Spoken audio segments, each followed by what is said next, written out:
Hi, everyone. Welcome to Mama Wears Athleisure. I am your host, Mariela de Santiago, a first-time mom. We focus on all things mom with tips to help make life easier and more organized for all you mamas out there.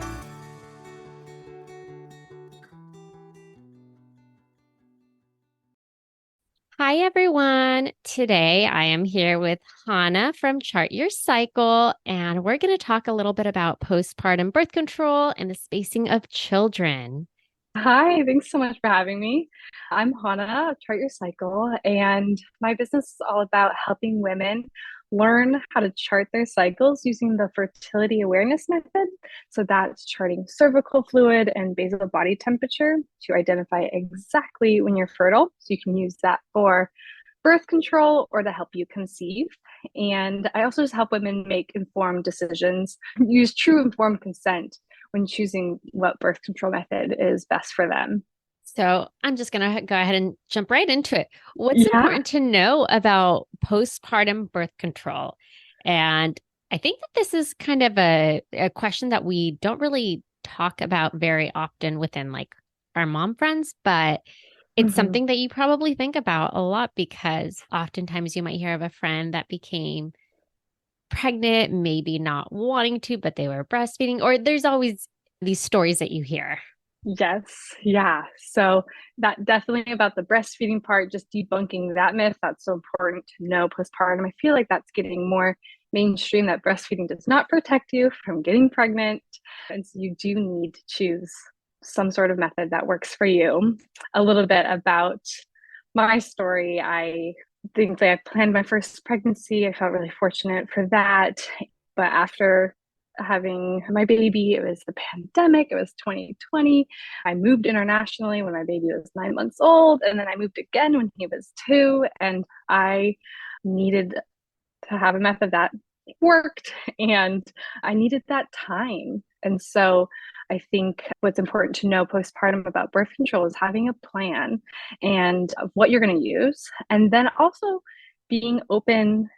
I was thankful I was open handed about my timeline. I didn't feel like I want my kids exactly 2 years apart. I feel like that's really popular to have a spacing in mind, which is totally cool if that's what you want. But I was just really more focused on what my family needed. And that was a lot to move twice with a baby under two and the pandemic. So I needed some more time between my kids.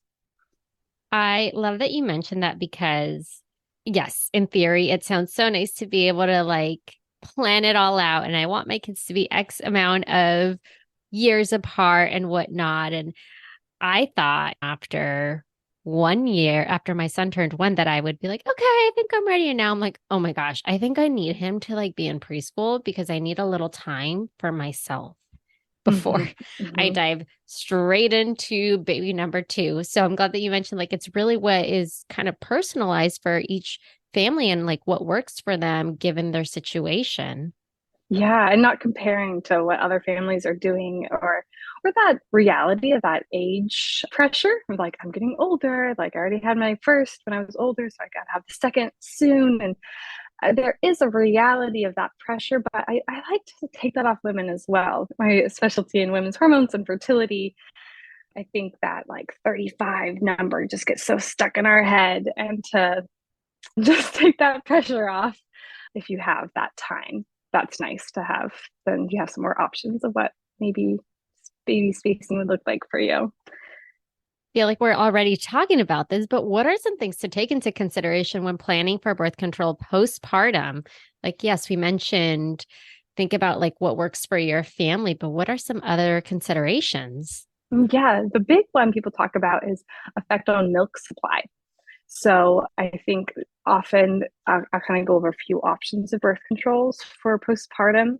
And most common I find with just in a circle of mom friends I'm in is the mini pill. And so that is a progestin only pill, opposed to the regular birth control pill is estrogen or a synthetic estrogen and progesterone. And so the difference is they say that shouldn't affect your milk supply as much. And they also recommend oftentimes doctors will say none of them will affect your milk supply. But when I've talked to a lot of women, when you're dealing with low milk supply, you will try anything to get it up. Most often, that was my experience. I also struggled with low milk supply and I wasn't on a hormonal birth control. So it could happen even if you're not on a hormonal birth control. But that is something to keep in mind if you are real noticing like your breastfeeding journey was going great for those first 6 weeks. And then you start something at the 6 week visit. If you notice a difference, it can be that, even if they say it's safe for breastfeeding.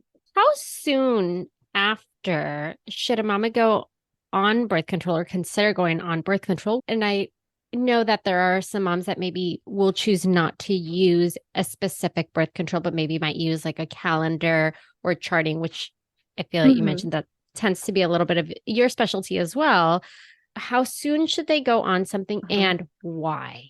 Yeah, most often before you start having sex. So the 6 week thing is also like, I like to debunk that for new moms. Like, don't have that pressure. Communicate that with your partner. 6 weeks is not the magic number of when you will start having sex again. But before you start having sex, that is when you need to start something, whether that is, getting an IUD or starting a pill. And they say for the pill to be on it for like a week before trusting it as your birth control method. You can be using condoms as backup. I love condoms. I like reminding people that condoms are a great option postpartum. Like, I feel like we just disregard them now because we have other options, but they are still a great option postpartum if you're like, I don't want to jump into anything right now. Or like my method that I teach, the Fertility Awareness Method, it's a little tricky postpartum. I'm actually working on creating an add-on course. I have two courses, one for charting for birth control, one charting to conceive. And at the beginning of next year, I'm hoping to release a charting postpartum add-on to my course. And that will really help clarify those cervical fluid. It's just harder to chart when you're not having a menstrual cycle, when you're not having a period and ovulation, but it's important to catch that first ovulation. So that's why I'm creating that to help women, because it's totally possible. I charted during my postpartum for birth control and I use condoms during my fertile phase. So that's how the method I teach works, is you identify your exact fertile phase. And it's different than the calendar method or the rhythm method because you are actually pinpointing ovulation. Even if it moves, you will know that based on your cervical fluid and your temperature. And so that's why it's 99.6% effective as birth control. If you are abstaining during your fertile phase, and then personally use condoms during my fertile phase, and a lot of my clients do too. And then the effectiveness rate is 98% with condoms. I'm also really glad that you mentioned how, yes, our menstrual cycle is not like regular postpartum and you don't know when it's going to return. So, yes, it's so much harder to really be able to like follow a calendar, even if like, I do not recommend the calendar method or your app. Yeah, it's very popular, but the problem with it is like for my cycle, you can be very regular, but I swear like once a year, my ovulation's delayed like 10 days. And that's like, oh, I would have been pregnant if I hadn't been actually charting my fertility biomarkers of cervical fluid and temperature. So it just depends how serious you are about not getting pregnant. generally speaking, when is a good time to consider to plan for your next baby? Hi, everyone. It's your host, Mariella. I wanted to thank you for listening and share some ways to show your continued support. You can rate and review on Apple Podcasts or Spotify. Share the show with friends and family. Buy me a coffee to help with the financial costs of running a podcast. Follow me on Instagram at Mama Wears Athleisure. And finally, subscribe to my newsletter. Thank you for listening. The general recommendation right now is to wait 18 months before getting pregnant again. Of course, it's really just personal decision. I think that's just more for your body to recuperate, just the general recommendation, but it all depends on the family. And yeah, I think personally, I felt physically like I feel like I could handle another pregnancy and another baby around that 18-month mark, which is funny that that's what they recommend. But I think I mentioned my two moves. I forgot to mention I had a lot of business goals and that I wanted to finally get back to because I feel like I did not get back to work. I work for myself, but I did not get back to work as soon as I thought I would. And yeah, that was another big factor of wanting a little more time to when my son started daycare. And I was like, oh, I just want to work for like a year. It sounded wonderful to me. So before going on maternity leave again. So that was my personal choice. And a lot of moms too, with their like questioning, am I even gonna have a second? Like, am I just gonna be one and done and happy with that? And I think, yeah, like power to you, like that is a great choice as well. Or the other choice is just keep waiting if you're not ready yet, like, but you're not ready to make that final decision. I mean, if you think it'll work with your family to have 5 years gap or 6 years gap, there's no prescription of what a family should look like. Yeah, and it is so different for everyone. Like every mom deciding when they want to. I feel like that 18-month mark is kind of like kids are so fun at that age that you're like, oh my gosh, I'm Mm-hmm. ready for another one. And sometimes I think that, but I'm like, oh no, no, no. I really just need like time to like be able to relax because right now we're go, go, go, go. You sit Mm-hmm. down and the next thing you know, your toddler pulled something out of a drawer and you're like, oh, I gotta go pick that up. And so yeah, it's definitely based on like the needs or what a mom wants. And what should a family consider when deciding to plan for their next child? Or even just mom, like Yeah. what should mom take into consideration? Yeah, definitely the physical aspect of you, like, can your body healthfully carry another baby, another pregnancy, another birth? It's really demanding on our body, nutrition wise, nutrients wise, being sucked out of us. There's always going to be so many factors of like the financial, the work, the space. Oh, that's a big issue. I live in California, and it's like it's too expensive to get a bigger house. And so there's just so many things to consider. But so many of my friends, they're making it work. They convert their master bed, their master closet into a baby's room, or they moved their office to the garage so they could have some more space. Like there's always ways to make things work, I feel like. Definitely have to get creative or Mm-hmm. think small spaces, kind of like in Yeah. Europe, right? Yes. Yes. Definitely. Well, do you have any other tips, suggestions, or recommendations? Yeah, my biggest one when on this topic is one of my favorite topics of talking about birth control is just that you have true informed consent on which option you're choosing. I think it's that 6 week visit has is lacking so much. You get so many visits while you're pregnant, prenatal visits, and one postpartum visit. I mean, maybe a few more if you've chosen a midwife, but it really feels like just like a birth control appointment. And even then it's really quick and they just assume like, oh, here's the mini pill. Oh, let's get your IUD in. They never ever, in my experience, have recommended the fertility awareness method, which I think is such a shame because I mean, they are medical doctors and they practice medicine.